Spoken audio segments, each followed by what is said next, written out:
Yo, what's up mga guys? Yo, muli na naman tayo nagpabalik. Ito po ang ating bagong bikes na Paxter na naman po. 2x9 po yan. Paxter Harvard 2021 model na po yan. Yan, napaganda po. So, isa-isahin po natin ang specs niyan ha.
Yo mga guys, dito po tayo sa top. Ang kanyang handle grip ay ordinary rubber lang din po. Ayan. So medyo matigas. Tigas din. And mukhang makapit naman. Ang kanyang brake set ay MT200. MT200 po yan. Latest brake set. Then ang kanyang shifter ay Shimano Altus. So ang Shimano Altus na yan ay 2x9. Speed na po yan mga ma'am sir. Ayan. Then ang kanyang handlebar ay aluminum handlebar. Ayan. Ang wide po niyan ay 690mm. 690mm. Ang kanyang stem ay short stem. So ang layo po niyan ay 20mm lang po. Aluminum din po yan.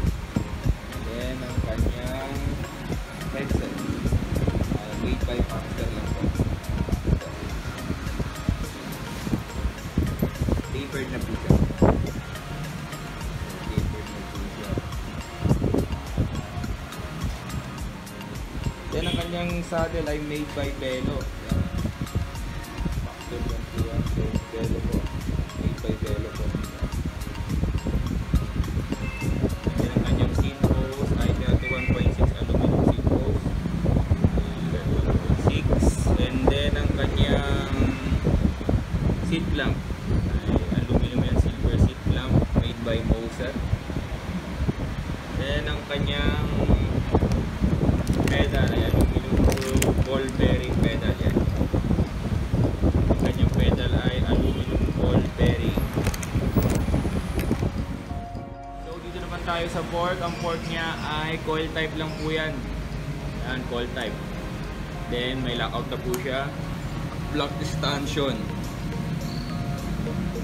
So ang kanyang telescopic ay magnesium na rin po.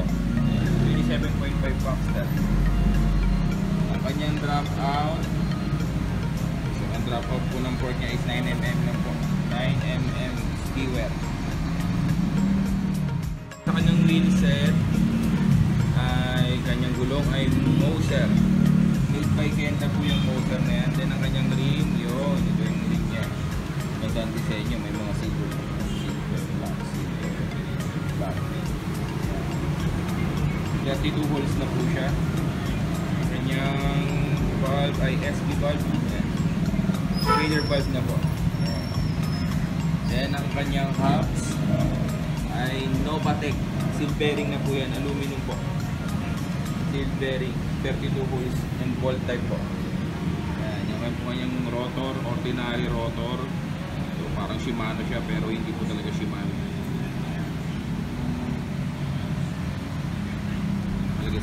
skewer ay Joy. Yan ang kanyang ito yung caliper ng MT200 hydraulic brakes caliper.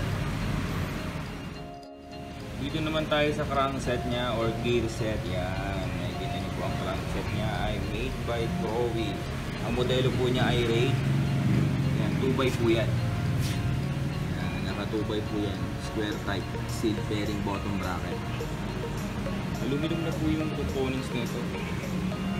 Aluminum na yung kanyang mga arm, crank arm.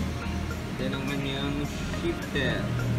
Yun, kaparehas ng kanyang shifter. Ang kanyang FD ay Shimano Altus. Ayan, Shimano Altus na rin po.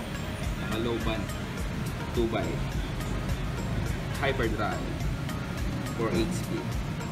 Then ang kanyang chain ay PYC. Then makikita niyo po PYC. Yan, meron po siyang missing link na paagad na po.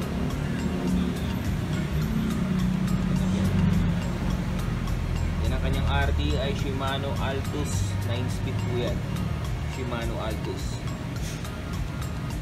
Yan ang kanyang cogs. 9-speed na po yan. Silver cogs po.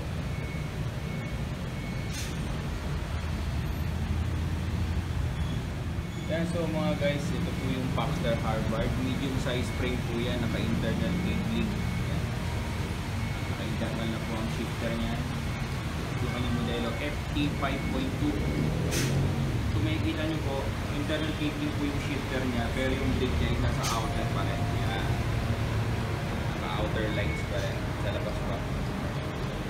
So, i-repair ka ng hydro, madali pong tanggalin, madali pong ibalik. Pag ang hydro naka-internal, kailangan pang putulin. Kailangan pa ng fittings. So, maraming gastos. Balik ka pa. So, ang kanyang frame ay aluminum, batted aluminum po yan. 6061. 6061 po. So, compact na compact po yung disenyo niya. Ayan, napakaganda po. Yung geometry ng bisikleta. Ayan, yung caliper na po ito. Nakikita niyo po nasa loob na po ng magkaya. Hindi na po nasa labas. Ayan, bili na kayo mga guys. Thank you. Ayan, tapos na po ang ating video. So, nakita niyo na po ang specs ng Harvard 27.5. Yan. 2021 model. Sa gusto pong malaman ang price nito, so tumawag lang po tayo sa Ryan Bikes Hotline. Mga branch natin, meron po tayo sa Laguna, Kamuning, Katipunan at siyempre sa Valenzuela. So dito na po magtatapos ang ating video. Maraming salamat po.